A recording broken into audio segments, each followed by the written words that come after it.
Bien le bonjour les clowns, c'est Jérémy, j'espère que vous allez bien. Aujourd'hui on se retrouve pour une imité de geek, ça c'est un bon bout de temps que je n'avais plus fait. Et cette fois, je pense que vous l'avez tous vu, on va s'attarder sur Batman Under the Red Hood. L'anime sorti en 2010, réalisé par Brandon Vietti. Et il s'agit bien évidemment de l'adaptation du comics sous l'énigme du Red Hood. Pardon, il n'y a pas de sous, c'est l'énigme du Red Hood.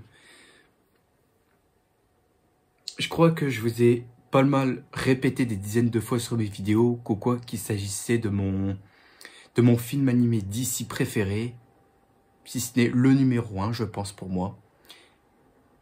Et je pense que ouais, c'est vraiment le cas, que c'est réellement mon film animé DC préféré. Alors, au niveau scénario, là, quand même, c'est énorme. Le film s'ouvre sur la mise à mort brutale de Jason Todd, le deuxième Robin, par le Joker, qui se trouve dans un entrepôt enneigé, je crois que c'est en Russie, si je dis pas de bêtises, et Batman qui est sur sa moto et qui fonce pour sauver Robin.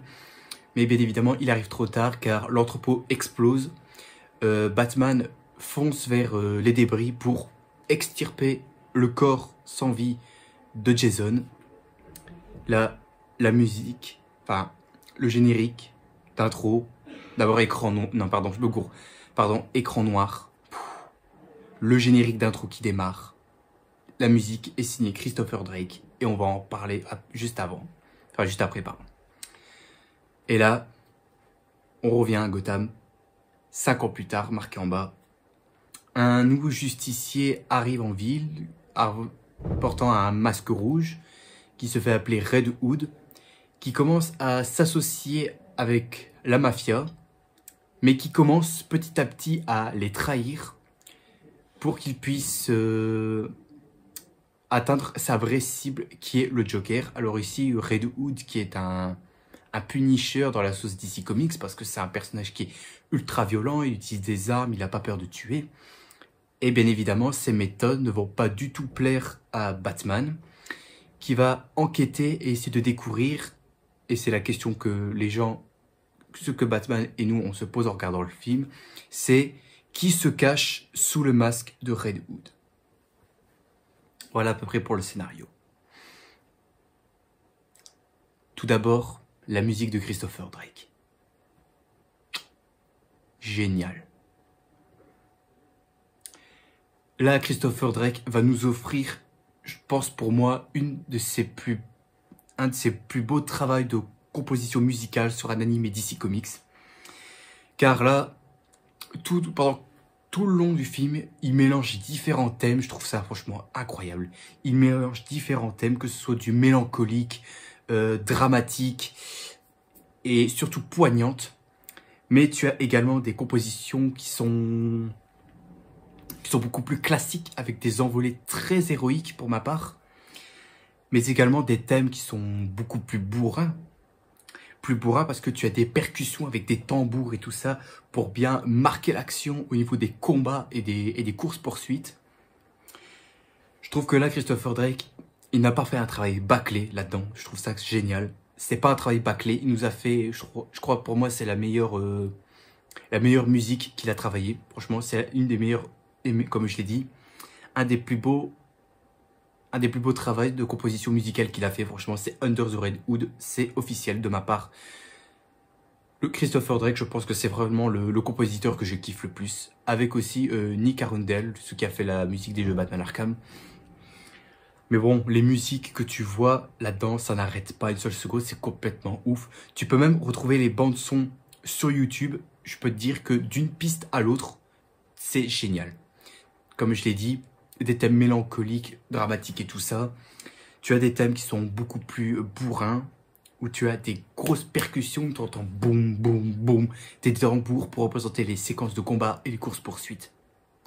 Et d'ailleurs aussi, les séquences de combat. Bon, alors là, j'ai rien à dire. Je n'ai rien à dire. Là, les séquences de combat, franchement, c'est extrêmement bien rythmé avec la musique. Franchement, toutes les séquences de combat sont très très bien, franchement. Elles sont sublimes au niveau des mises en scène parce que tu as des plans longs, genre la caméra qui se met bien loin pour que tu puisses bien voir l'action arriver sur le personnage. Je trouvais ça assez très sympathique, notamment sur le combat entre Batman et Nightwing contre un, je crois que c'est un Amazo qui se trouve sur le au quai. Je crois que c'est la séquence qui ouvre juste après la générique d'intro. On exploite bien aussi l'utilisation des gadgets que je trouve très intelligente. Franchement, l'utilisation des gadgets, c'est très très intelligent pour moi. Et qu'est-ce qu'on peut dire aussi, c'est que les capacités des personnages sont ultra bien respectées. Elles sont ultra bien respectées. Batman très bien manié et tout ça, au niveau combat et tout ça, les capacités qu'il peut faire, c'est parfait. Pareil pour Nightwing et tout ça, Red Hood, le Joker et tout ça. Tous les personnages là, franchement, leurs capacités sont très bien exploitées pour les séquences de combat. Les séquences de combat, génial, mais attendez-vous à ce que je parle des séquences de course-poursuite.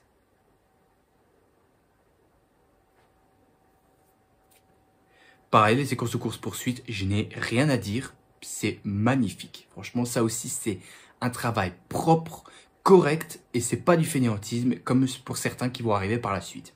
Là, c'est pas du fainéantisme. Là-dedans, tout est calculé parfaitement, je trouve. Et ce qui est bien dans les courses-poursuites, c'est que on exploite bien les décors de Gotham, que ce soit course-poursuite dans les rues, course-poursuite sur les toits, et voilà quoi, course-poursuite sur les toits, dans les rues et tout ça. Dans les airs, il n'y a pas du tout. Mais bon, voilà quoi. Et aussi, un truc qui m'a beaucoup plu, c'est que par exemple, t'as aussi la caméra qui suit bien un moment pour te faire croire que t'es dans le personnage et que tu assistes à la course-poursuite, t'es dans la course-poursuite. Ça, franchement, j'aime bien. Que quoi tu places la caméra sur la tête d'un personnage pour faire croire que t'es dans l'action et tu n'en perds pas une miette. Toutes les séquences de course-poursuite, ça te prend en haleine, tu n'en perds pas une miette. Je trouve ça génial. Et aussi, comme je l'ai dit aussi, c'est que là-dedans, tu n'as rien de brouillon. Il n'y a rien de brouillon, franchement, incroyable. C'est incroyable. Et j'ai vraiment l'impression que ceux qui ont fait ça, franchement, c'est qu'ils étaient vraiment à fond dans le projet, qu'ils ont tout fait de A à Z. Et qu'il y aurait sûrement des trucs qui auraient été faits brouillon, mais qu'au moins, ils ont essayé de retravailler pour en faire quelque chose de propre. Et c'est le cas. Ils nous ont fait quelque chose de propre. Que ce soit combat, musique et course-poursuite. Qu'est-ce que j'ai marqué d'autre? Ah oui, le design des personnages, franchement. Les personnages, quoi. Ultra bien respectés, bordel de merde. Batman, franchement, correct et tout ça. De toute façon, vous pouvez voir là, Batman est ultra correct, sympathique et simple. Le Joker, franchement, rien à dire. Son look, je l'adore. De toute façon, on va en reparler après du Joker parce que pour moi, c'est aussi un gros point positif dans ce film animé-là. Tu as aussi Red Hood qui lui, alors là, c'est pareil, je vais en reparler après. Le design de Red Hood est nickel, franchement. Il a un design incroyable, franchement. C'est pas le même Red Hood que tu verras dans Arkham Knight. C'est pas la même chose. Mais là, tu as un look très cool. On voit que c'est vraiment inspiré des comics. Ils ont repris le look du comics, l'énigme du Red Hood. Ça, franchement, c'est une belle chose. Et puis aussi, la Gotham. On va en parler. La Gotham, que je la trouve magnifique, franchement. Elle est très écrasante, magistrale, gothique, sombre, poétique et surtout très imposante même. Très imposante parce que tu vois les bâtiments et tout ça, c'est franchement incroyable. Franchement, les bâtiments, pour moi, j'ai vu une Gotham. Tu vois même des bâtiments complètement en ruine et tout ça. Pour moi, c'est une Gotham que je veux voir. Et pourquoi on n'a pas ça dans les films? Je ne sais pas pourquoi. Peut-être parce qu'il y en a certains qui sont fainéants chez Warner Bros, mais bon. Et aussi, ce que j'ai dit, Coco, tu sens le vertige, c'est parce... En fait, il y a un truc aussi, c'est que tu sens le vertige. Tu sens le vertige concernant des séquences qui sont assez sympathiques, notamment une séquence qui m'est revenue en tête.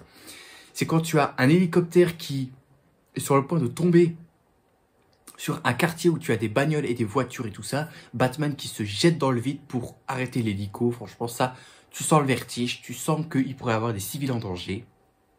Rien à dire là-dessus. Je n'ai rien à dire là-dessus. Enfin, au moins quelque chose que chez Warner Bros, ils ont eu le culot de faire et que c'est pas bâclé.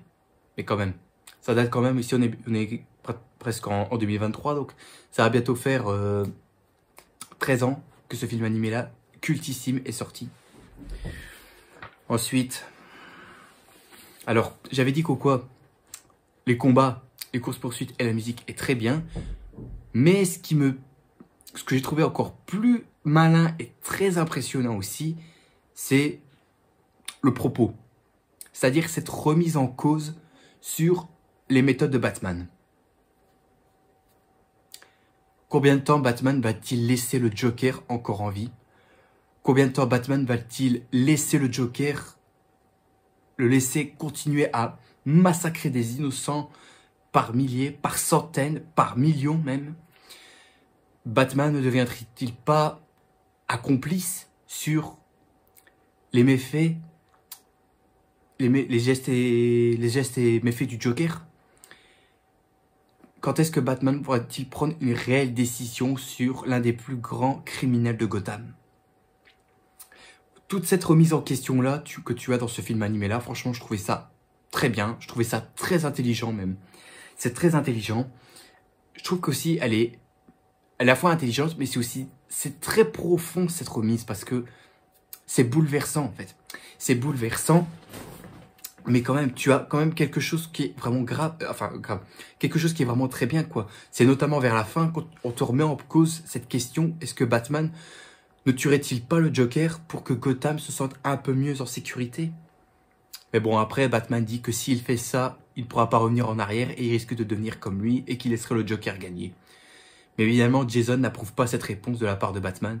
Il dit que s'il tue le Joker, normalement, il devrait aider les gens à avoir une vie bien meilleure à Gotham. Mais ça, c'est ce que Batman dit. Il dit qu'au ce n'est pas la solution, que tuer n'est pas sa vraie nature. Mais bon, cette remise en question sur l'identité, sur les gestes, les méthodes de Batman, je trouvais ça franchement très impressionnant, franchement. Aucune personne, je pense, n'a réussi à le refaire de nos jours. Il n'y a que dans Under the Red Hood que ça, c'est fait. Tu as ensuite un petit truc que là, je pourrais dire que c'est un point négatif. Il y en a même deux. Il y a juste 2 points négatifs qui m'ont dérangé un petit peu. Je dirais que c'est les points noirs pour moi. D'abord, le gros point noir pour moi, c'est concernant l'identité du Red Hood. Elle me paraît un peu facile à deviner, en fait. En fait, j'explique. Déjà, comme je l'ai dit, le film s'ouvre sur la mort de Jason. Puis après, après la séquence d'intro, tu as le Red Hood qui débarque à Gotham. Et il y a une séquence qui te permet de savoir qui peut être, qui se cache derrière Red Hood. Si vous vous demandez c'est quelle séquence, c'est quand tu as Batman qui est dans la Batcave, qui observe le costume de Robin et tu vois des flashbacks. Tu as un flashback auquel il est avec Jason en train d'arrêter l'homme mystère à un cambriolage quand il était encore enfant. Et après, séquence d'après, c'est quand il devient adolescent. Et tu entends cette voix-là, tu la compares avec Red Hood, tu as tout de suite deviné qui c'était. Voilà. Le problème, c'est ça. Ils auraient dû changer un peu la voix en version adolescent pour qu'après, tu prends une autre personne pour faire la voix adulte. Là, tu aurais été un petit peu... t'aurais fait un peu marcher ton cerveau. Et moi, la première fois que j'ai vu ça, j'ai tout de suite compris qui était Red Hood. Je me suis dit Jason Todd. Et lors de la révélation finale, j'avais raison. Et donc là, le problème, c'est ça. C'est que l'identité du Red Hood, c'est après avoir eu cette séquence de flashback, tu sais qui est sous le masque de Red Hood. Le problème, c'est ça. Franchement, s'ils avaient changé au niveau de la voix, ça aurait été un peu mieux. Là, tu t'aurais réfléchi un peu de qui est l'identité de Red Hood. Un peu comme dans Arkham Knight. De toute façon, vous le verrez quand je ferai le jeu. Vous verrez que dans Arkham Knight, Jason avait modifié un petit peu sa voix. Et puis voilà quoi. Dans Arkham Knight, c'est ça. Après, je suis désolé s'il y en a certains qui ont été spoilés pour ceux qui n'ont pas joué à Arkham Knight. Après tout, le jeu est sorti il y a presque 8 ans. Donc, on va pas me gueuler dessus. Hein. Et une autre chose que c'est un point négatif aussi, c'est concernant la scène de la mort de Jason au début du film. Alors, la scène de la mise à mort de Jason est très bien filmée. Franchement, j'ai rien à dire là-dessus, elle est très très bien faite. Mais le problème, c'est que cette séquence, elle est entrecoupée par des séquences où tu vois Ra's al Ghul qui se trouve, je crois, à Nanda Parbat, je crois, dans sa tour. Le petit problème, c'est ça. C'est genre, tu me remets la séquence avec Ra's al Ghul et tout ça. Et puis après, séquence d'après, hop, toute la scène complète de la scène de torture de Jason.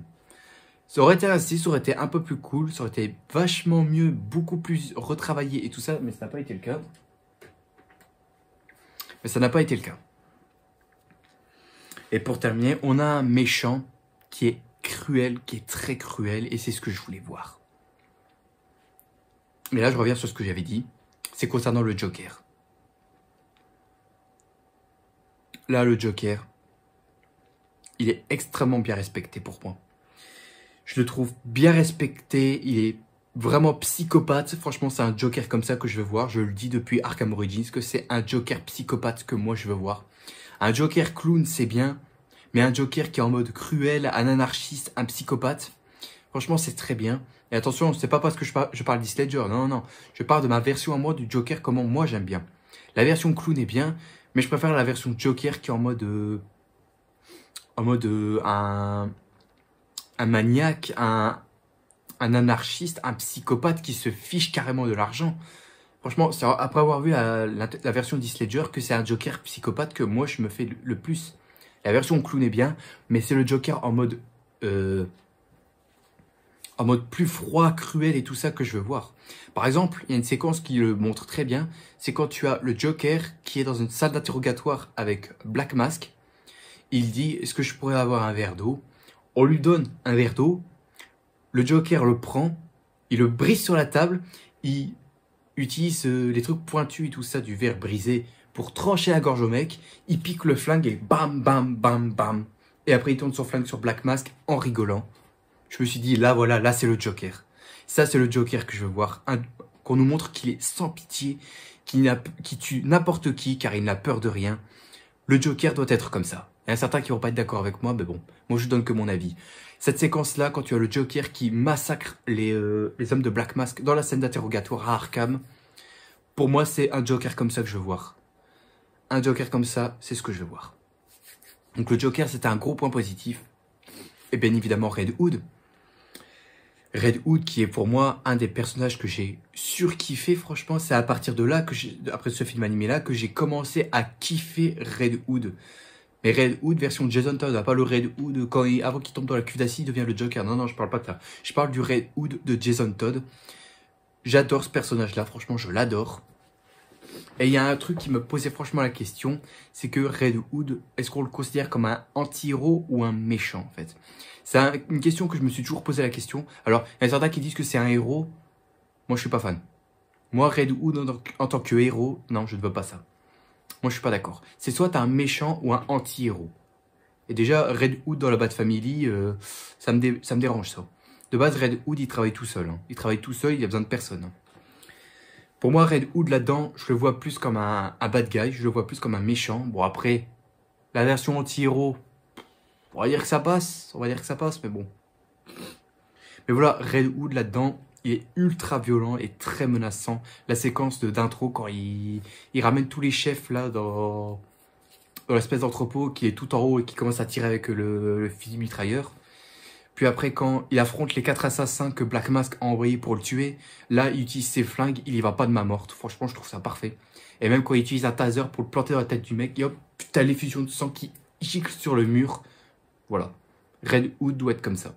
Red Hood, c'est un personnage violent, et je ne sais pas pourquoi, et même c'est pareil maintenant, pourquoi dans Gotham Knight, Red Hood fait partie de la Bat Family. Pour moi, Red Hood, c'est un méchant ou un anti-héros, et il travaille seul. Il fait pas partie de la Bat Family. Et Red Hood, c'est un meurtrier qui tue. Il n'a pas peur de tuer. Il n'hésite pas à tuer, franchement. Ça, c'est un personnage qu'on veut voir. Parce qu'un personnage qui a appris sous les ordres de Batman comment se battre et tout ça, mais qui, lui, n'hésite pas à tuer. Franchement, j'adore ce personnage-là. Red Hood de Jason Todd, c'est un de mes personnages préférés de l'univers de Batman. Bon, ben, je pense qu'on atteint presque 20 minutes. Hein. En conclusion, qu'est-ce que je pourrais dire? Regardez Under the Red Hood, voilà. Franchement, regardez Under the Red Hood, vous allez passer un putain de bon moment, franchement. Je l'ai dit, tout est bien. Personnages qui sont bien respectés, les séquences de combat, les courses-poursuites, la musique ultra épique. Le design des personnages complètement réussi. Des méchants iconiques et génial comme le Joker et Red Hood. Mais bon, le point noir, comme je peux dire, c'est l'identité du Red Hood qui est très facile à deviner. Ça, c'est le seul petit problème. Et puis voilà quoi, franchement, si je devais mettre une note à ce film animé là, je pense que ce serait un bon 17-18 sur 20. Franchement, ça vaut largement cette note là, 17-18 sur 20, voire plus pour certaines personnes, hein, mais bon. Voilà quoi. Donc voilà, tout ce que je peux vous dire, c'est regardez Under the Red Hood, vous allez surkiffer, c'est moi qui vous le dis. Donc voilà, je pense avoir, je vérifie mes notes, mais normalement, je crois avoir tout dit. Ouais, j'ai tout dit sur Under the Red Hood. Donc, si ça vous a plu, vous pouvez mettre un petit pouce bleu et aussi vous abonner à ma chaîne si ce n'est point encore fait. Et la prochaine Unlimited Geek, je ne sais plus qu'est-ce que c'est. Je crois que c'est Superman, Batman, Apocalypse, si je ne dis pas de bêtises. Donc voilà. Donc sur ce, je vous dis à tous à la prochaine. N'oubliez pas le grand big smile évidemment qui fait plaisir. Et aussi, profitez de la vie aussi, elle est extrêmement importante. Il vaut mieux surtout pas la gâcher. Ah oui, autre chose. Je crois que la prochaine vidéo qui va arriver, ce sera peut-être la critique geek de Shazam. Peut-être. Ou alors ce sera l'épisode 10 d'Arkham Asylum, je ne sais pas encore. Voilà. En tout cas, voilà. Donc, allez. A plus tout le monde. Salut!